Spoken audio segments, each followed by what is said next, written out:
Tim Forrest, and for more than 25 years, I've been helping companies grow, find new markets, and building success for the world's top food brands. This has been done even in times of a weak economy. I hope my thoughts are helpful in your growth and success. We're here with Nancy Nash, owner of Strictly Olive Oils and consultant to the national U.S. olive oil industry and also international, having worked outside the country. We met Nancy in regards to olive oil and your efforts with the USDA, and I'm fascinated with what you're doing and the education that you're doing with olive oils and what's happening with olive oils. Would you like to share a little bit about yourself and what's going on with you and education with consumers and olive oils? Sure, I'd love to. I have a background in sales and marketing of specialty foods, and had the privilege of selling some exquisite Italian extra virgin olive oils a number of years ago.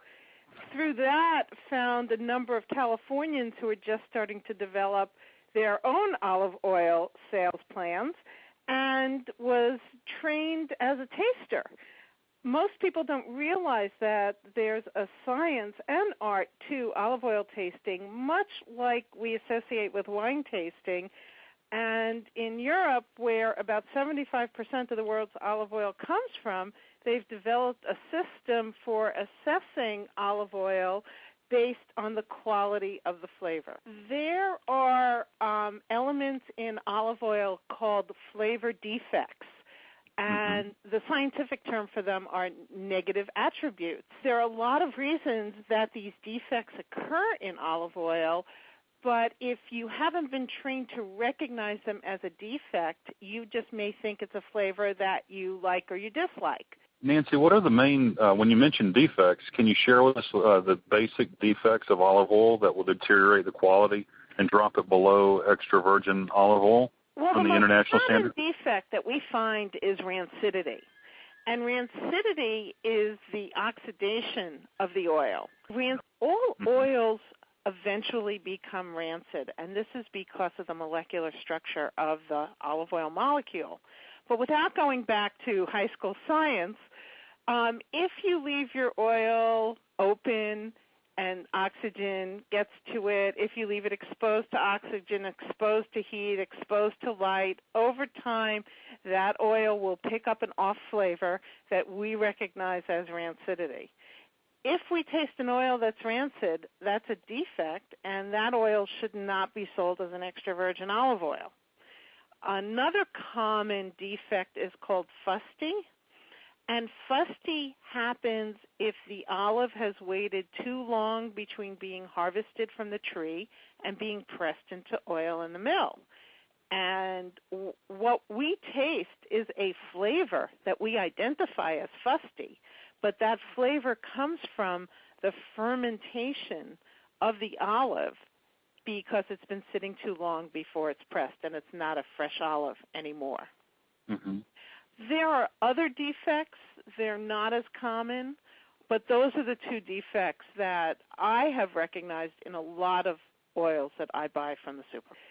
So if I go to Europe, or if I'm in Europe or Italy, do they sell olive oil that is has some sort of designation other than extra virgin olive oil? How does Let me try to answer them one by one.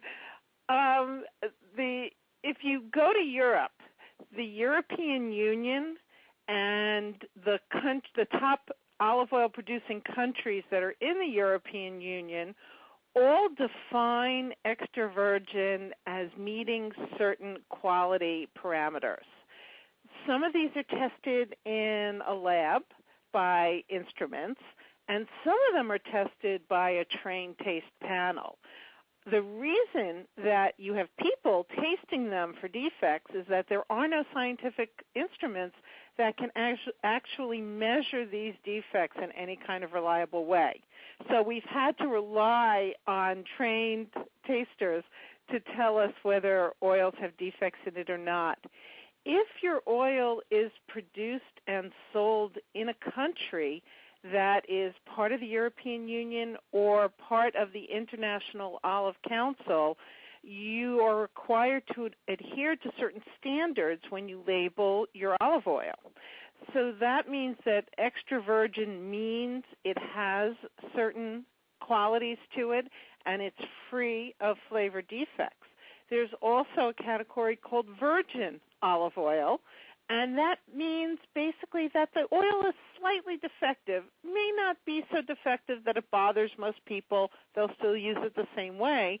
But since it's not considered to be of as high a quality as extra virgin, on the market it doesn't fetch as high a price as extra virgin. In these same countries that follow these standards, if the oil isn't good enough to be called virgin or extra virgin, then that oil needs to be refined to take out the defect that's in it. And that oil is sold as pure olive oil, which most of the U.S. consumers are familiar with. That's mostly what's sold in the U.S.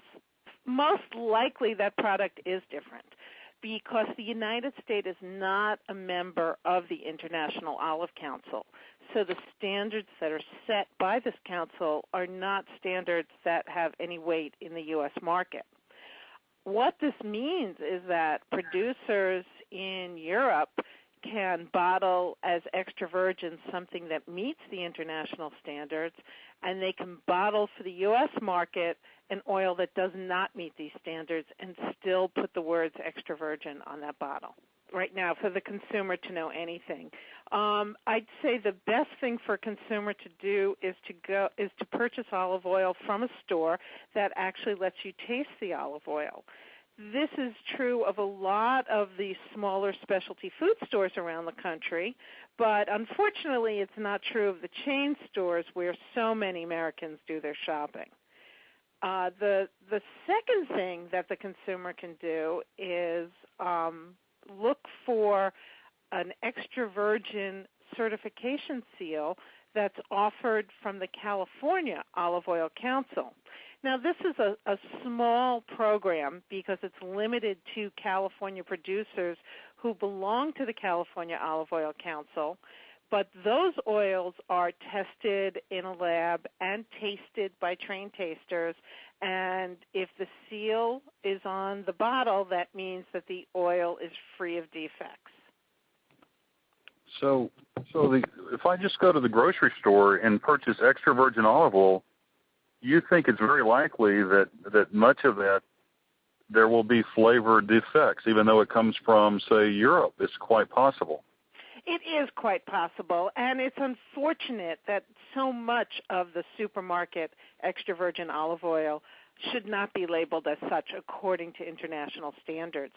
There was a study that was recently published by the UCDAVIS Olive Center, and in their study, 69% of the oils that they purchased in a supermarket, imported oils that were in a supermarket, were found to be not of extra virgin quality. Oh, wow.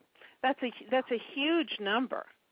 And these are national brands. They're available throughout the U.S., and most consumers, unfortunately, don't recognize the flavor of defects. And they just think that what they're tasting is what olive oil is supposed to taste like. What is the process for tasting olive oil and searching out for flavor defects? And this is something I think that you've actually run taste panels. Well, I've been trained as a taste panel leader. This is something that's required if you have a panel that gets recognized by the International Olive Council. I'm not on a recognized panel currently. I have been in the past, but there were a number of Californians who went to be trained in Italy in 2005 because we want to help educate and lead towards the better quality olive oils and to educate consumers so that they know about what makes a high-quality extra virgin olive oil. For running taste panels, are there any learnings from running taste panels that people in other industries can use? For instance, if you wanted to compare different ice creams, are there techniques and strategies that you use in running taste panels that are appropriate to use in other categories, or is this specifically limited to olive oil, your training and what you work with as far as taste panels? Well, the first thing that we do when we train taste panel tasters is to see if they have the ability, the sensitivity to taste when there's just a very slight amount of flavor. And you can look up research that's been done on super tasters, and you'll understand what I'm referring to. About 20 to 25% of the population physically has more taste buds on their tongues, and this allows them to be more sensitive to a spectrum of flavors. So you need first to be able to identify if a person is a super taster, to know whether you can train their palate in a way that they can detect these defective flavors in olive oil. After that, I think that would be true of anyone on any sensory panel tasting any kind of food. It needs to be someone who has more taste buds, who's more sensitive to flavors, in order to be able to give you a lot more information about what it is that they're tasting. But I haven't been trained in sensory science per se. I've just been trained in the sensory assessment of olive oil.